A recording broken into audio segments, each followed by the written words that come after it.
এটা কি এত বড় কি এটা আরে এটা কি করবেন? চুলা বানাইছি। চুলা এত বড় চুলা তো আমার জীবনে আমি দেখিনি তো চুলা।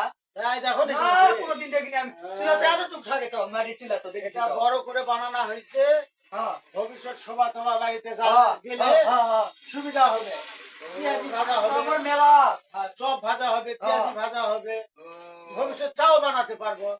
দুই একটা লোক দেখলে বলবে যে না দোকানে চুলা দেখেই আসবে, চুলাটা কি মডেল, এটা কি এই দেখার উদ্দেশ্যই আসবে এখানে। এটা অটো বেলা ধান দেওয়া হয় না সেরকম করে এটা নতুন বানায়। তার মানে ডিজিটাল এটা।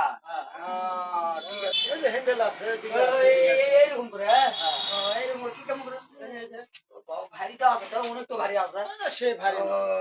তাহলে তো জিনিসটা ভালোই হলো তো এটা খরচা কত হয়েছে এটা খরচ কত এটা তাও না হলেও 1,000 টাকা তো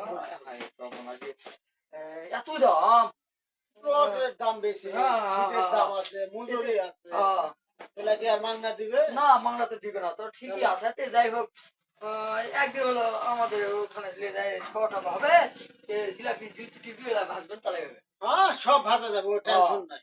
তো হলে তুমি আমাকে বলবেন যে বন্ধু আমার বাড়ির সামনে সভা হচ্ছে, দোকান টোকান লাগা বেচা কিনা ভালো হবে। তোমরা থাকলে তো আমার সুবিধা হবে, হেল্প পাবো। আমিও 2 টাকা বিক্রি করে দিব তাহলে